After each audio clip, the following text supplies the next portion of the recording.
Hello friends, welcome to the cyber geek. मैं हूं doctor वैभव शर्मा और आज के वीडियो में हम बात करने वाले हैं deep neural network, artificial neural network, इनके इंट्रोडक्शन, इनकी वर्किंग, इनकी कोडिंग, इनकी हर एक एक चीज के बारे में। तो इस चीज को हमने कवर करा है 3 वीडियोज में। पहले वीडियो में जो भी डीप न्यूरल नेटवर्क का एक बेसिक इंट्रोडक्शन है कि डीप न्यूरल नेटवर्क काम कैसे करता है। हमेशा हम इसे आर्टिफिशियल न्यूरल नेटवर्क को हम डीप न्यूरल नेटवर्क के लिए हम इसी टर्म का यूज करते हैं। तो ये बेसिकली है क्या, इसमें क्या मैथमेटिक्स लगी हुई है, ये अचानक से एग्जिस्टेंस में कैसे आ गया। इंट्रोडक्शन के बाद हम इस पे एक प्रैक्टिकल प्रोजेक्ट देखेंगे। प्रैक्टिकल प्रोजेक्ट में किस तरह से इसकी कोडिंग करनी है और इसे कैसे अप्लाई करना है वो चीज हम देखेंगे।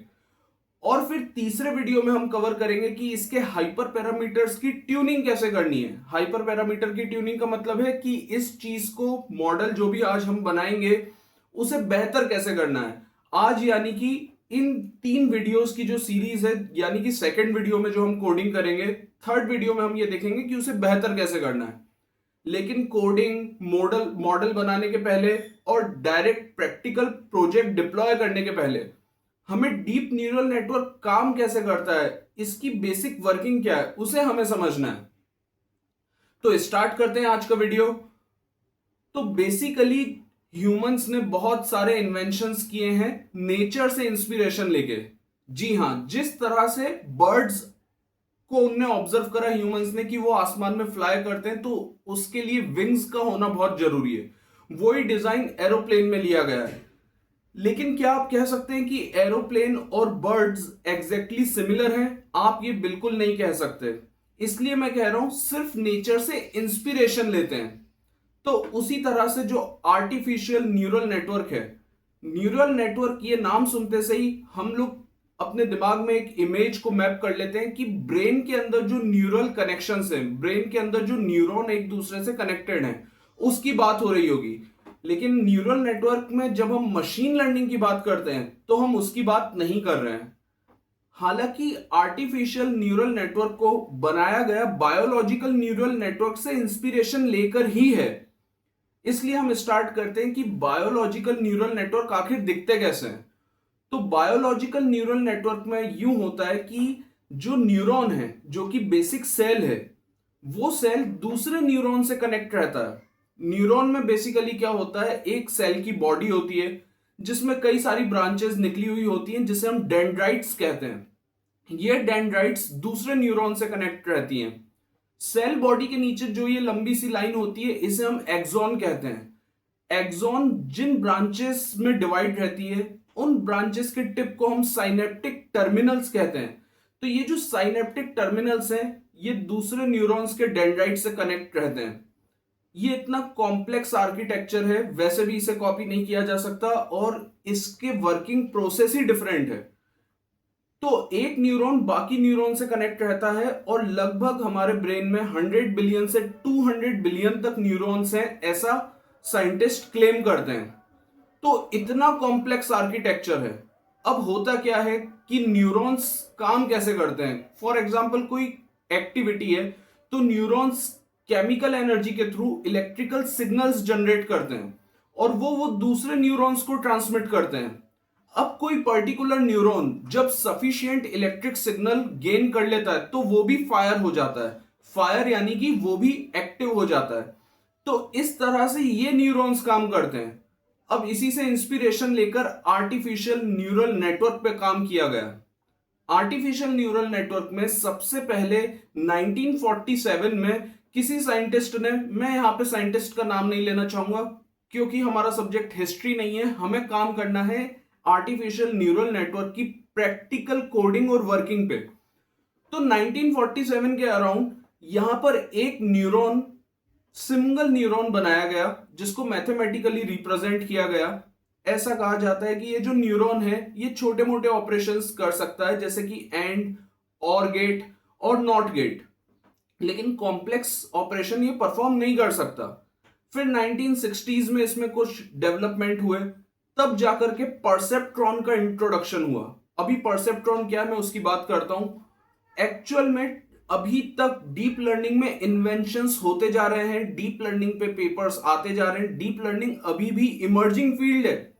भले ही एनएलपी हो चुका है, भले ही आगे चल करके लार्ज मल्टीमीडिया मॉडल्स बन चुके हैं, लेकिन फिर भी अभी इसमें प्रोग्रेस जारी है, प्रोग्रेस अभी भी इसमें कंटिन्यूड है। ऐसा इसलिए है क्योंकि आज की डेट में हमारे पास ज्यादा ट्रेनिंग डेटा है।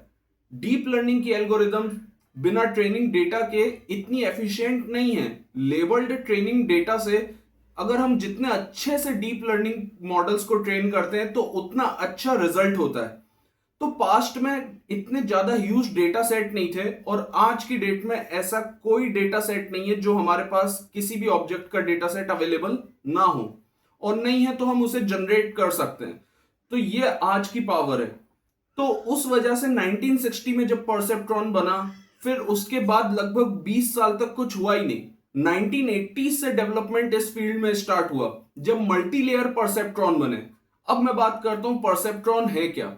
अभी मैंने बात करी सिंगल न्यूरॉन की, तो सिंगल न्यूरॉन अपने आप में कम कैपेबल है, वो ज्यादा ऑपरेशन परफॉर्म नहीं कर सकता। अब कई सारे न्यूरॉन्स का जो कॉम्बिनेशन है, तो कई सारे न्यूरॉन्स के कॉम्बिनेशन को परसेप्ट्रॉन कहा गया, लेकिन इसमें लेयर्स ज्यादा नहीं थी, सिर्फ एक सिंगल लेयर होती थी। तो इसको हम यूं देख सकते हैं कि मान लीजिए कोई इनपुट है, उसे हम डिवाइड करते हैं 3 हिस्सों में, x1, x2, x3। अब ये तीनों इनपुट किसी ना किसी वेट को कंटेन करते हैं। मान लीजिए x1 W1 वेट को पुट करते हुए आउटपुट में जाता है, x2 W2 के सहारे आउटपुट में जाता है, और x3 W3 के सहारे आउटपुट में जाता है। तो जो आउटपुट होगा वो होगा x1 multiplied by W1 plus x2 multiplied by W2 plus x3 multiplied by W3। अब ये जो भी वैल्यू कंप्यूट हुई है, इसको हम z का नाम देंगे। और जो हमने अब ये तीनों जो हमारे इनपुट न्यूरॉन्स थे, ये जाकर के हमारे आउटपुट न्यूरॉन से कनेक्टेड हैं। तो आउटपुट न्यूरॉन में हमने स्टेप फंक्शन का यूज करा है। हैवी साइड स्टेप फंक्शन का काम यह है कि अगर z की वैल्यू 0 से कम है तो आंसर भी 0 होगा, अगर z की वैल्यू 0 से ज्यादा है तो आंसर 1 होगा। यानी कि सिंगल लेयर परसेप्ट्रॉन ये काम कर सकता है कि वो 0 और 1 में वैल्यू कंप्यूट कर सकता है, यानी कि ये बाइनरी क्लासिफिकेशन कर सकता है। बाइनरी क्लासिफिकेशन का मतलब है कि किसी सिंगल ऑब्जेक्ट को डिटेक्ट करना, अगर ऑब्जेक्ट डिटेक्ट हुआ तो 1, अगर ऑब्जेक्ट डिटेक्ट नहीं हुआ तो 0। तो सिंगल लेयर परसेप्ट्रॉन के बाद इन्वेंशन हुआ मल्टी लेयर परसेप्ट्रॉन का। मल्टी लेयर परसेप्ट्रॉन में एक से ज्यादा लेयर्स थी, क्योंकि सिंगल लेयर परसेप्ट्रॉन जो है वो एक्स और एप्लीकेशन में काम नहीं कर पा रहा था, वो एक्स और प्रॉब्लम को सॉल्व नहीं कर पा रहा था, इस वजह से उसे वीक समझा गया। लेकिन मल्टी लेयर परसेप्ट्रॉन में ये एक्स और गेट वाली प्रॉब्लम सॉल्व हो गई। तो मल्टी लेयर परसेप्ट्रॉन में क्या होता है कि एक से ज्यादा लेयर होती हैं, जैसे कि जो इनपुट है वो किसी वेट से मल्टीप्लाई होकर नेक्स्ट लेयर में जाएगा, उस नेक्स्ट लेयर के अपने खुद के वेट होंगे जो कि मल्टीप्लाई होकर फाइनली आउटपुट न्यूरॉन में जाएंगे। और सिंगल आउटपुट न्यूरॉन है तो वो सिर्फ और सिर्फ बाइनरी क्लासिफिकेशन कर सकता है। लेकिन मान लीजिए अगर क्या हो कि हिडन लेयर्स के बाद आउटपुट लेयर में एक की जगह 4 न्यूरॉन हो, तो वो फिर 4 क्लासेस पे बाइनरी क्लासिफिकेशन कर सकता है, जिसे हम बोल सकते हैं मल्टी लेवल बाइनरी क्लासिफिकेशन। यानी कि एक न्यूरॉन डिटेक्ट करेगा कि ऑब्जेक्ट ट्री है या नहीं, दूसरा डिटेक्ट करेगा ऑब्जेक्ट कार है या नहीं, तीसरा डिटेक्ट करेगा ऑब्जेक्ट प्लेन है या नहीं, चौथा कुछ और ऑब्जेक्ट डिटेक्ट करेगा। तो इसको हम बोल सकते हैं मल्टी लेवल बाइनरी क्लासिफिकेशन। अब अगर मैं बात करूं कि मल्टी लेयर परसेप्ट्रॉन, बहुत समय तक साइंटिस्ट ये परेशान थे कि इस न्यूरल आर्किटेक्चर को ट्रेन कैसे करें। तो फिर इसकी ट्रेनिंग में बैक प्रोपोगेशन एल्गोरिदम का यूज हुआ। बैक प्रोपोगेशन, इस नाम से आप ये समझ पा रहे होंगे कि बैक प्रोपोगेशन यानी कि रिवर्स डायरेक्शन में प्रोपोगेट करना, यानी कि आउटपुट से इनपुट की तरफ जाना। तो बैक प्रोपोगेशन एल्गोरिदम और कुछ नहीं है, ये सिर्फ ग्रेडियंट डिसेंट है।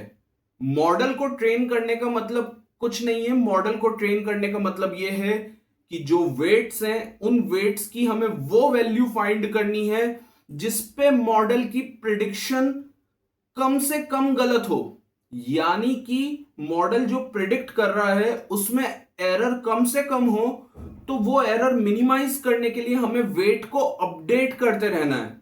हमें वेट की उस वैल्यू तक पहुंचना है कि हमारा प्रेडिक्शन सटीक से सटीक हो। तो बैक प्रोपोगेशन एल्गोरिदम में बेसिकली क्या होता है, ग्रेडियंट डिसेंट होता है और कुछ नहीं होता है, यानी कि आउटपुट और इनपुट के बीच का जो गैप है उसे हम कह सकते हैं एरर, और जो एरर को मिनिमाइज करने का जो फंक्शन है उसे हम कह सकते हैं कॉस्ट फंक्शन। तो कॉस्ट फंक्शन में एरर कम से कम आए, और एरर कम से कम आने के लिए वेट्स की क्या वैल्यू होनी चाहिए, तो ये चीज हम ग्रेडियंट डिसेंट से पता लगाते हैं। तो ग्रेडियंट डिसेंट का काम यह है कि वो एरर फंक्शन में ग्रेडियंट पता करता है। वो ग्रेडियंट पता करते करते उस वैल्यू तक जाता है जब तक लोकल मिनिमा ना मिल जाए, यानी कि जब तक एरर मिनिमाइज ना हो जाए। और मिनिमाइज्ड एरर पे डब्ल्यूज की क्या वैल्यू है, डब्ल्यू यानी कि वेट की क्या वैल्यू है, उन वैल्यू से वेट को अपडेट कर दिया जाता है।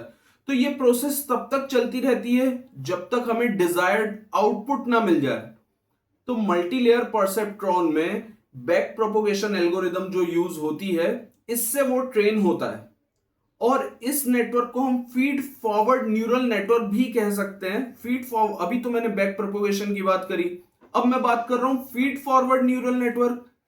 फीड फॉरवर्ड न्यूरल नेटवर्क का मतलब यह है कि सिग्नल जो है, इनपुट सिग्नल, वो एक दिशा में आगे बढ़ रहा है, इसलिए यह फीड फॉरवर्ड न्यूरल नेटवर्क है। एरर को मिनिमाइज करने के लिए हम रिवर्स डायरेक्शन में जा रहे हैं, तो वो बैक प्रोपोगेशन एल्गोरिदम है। तो ये दोनों अलग अलग चीजें हैं।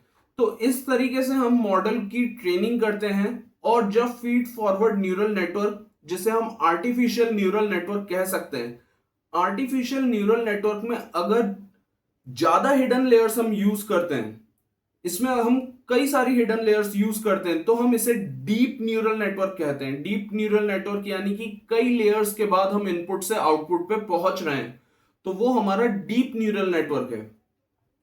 अब मल्टीलेयर परसेप्ट्रॉन में हमने आउटपुट्स में स्टेप फंक्शन यूज किया था, जिस वजह से एक न्यूरॉन सिर्फ और सिर्फ बाइनरी क्लासिफिकेशन ही कर पा रहा था।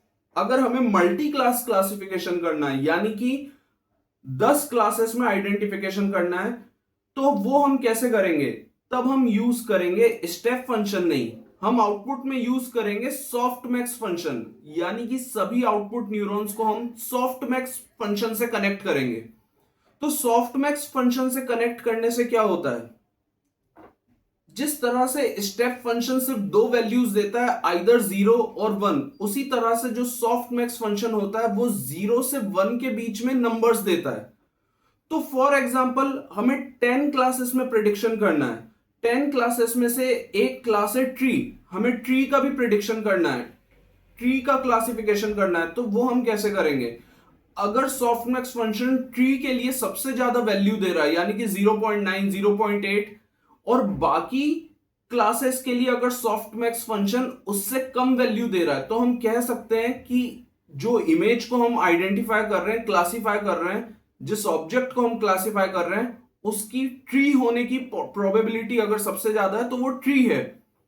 यानी कि जो सॉफ्टमैक्स फंक्शन है वो बाइनरी क्लासिफिकेशन नहीं, मल्टी क्लास क्लासिफिकेशन कर सकता है, क्योंकि सॉफ्टमैक्स फंक्शन 0 से 1 के बीच के नंबर्स देता है, और जिस क्लास को सबसे ज्यादा नंबर दिए उस क्लास के होने की प्रोबेबिलिटी मतलब उतनी ज्यादा है। तो बेसिकली ये है डीप न्यूरल नेटवर्क।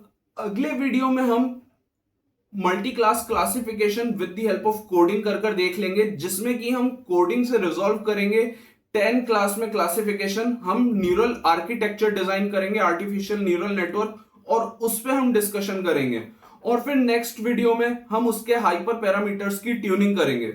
तो आई थिंक इससे आपको डीप न्यूरल नेटवर्क के आर्किटेक्चर में एक क्लियरिटी आएगी, और ये वीडियो भी आपके लिए काफी इंफॉर्मेटिव रहा होगा। इस तरह के इंफॉर्मेटिव वीडियोस पाते रहने के लिए साइबर गीक को सब्सक्राइब करना बिल्कुल ना भूलें। मैं हूं डॉक्टर वैभव शर्मा, आपका वेट करता हूं नेक्स्ट वीडियो में।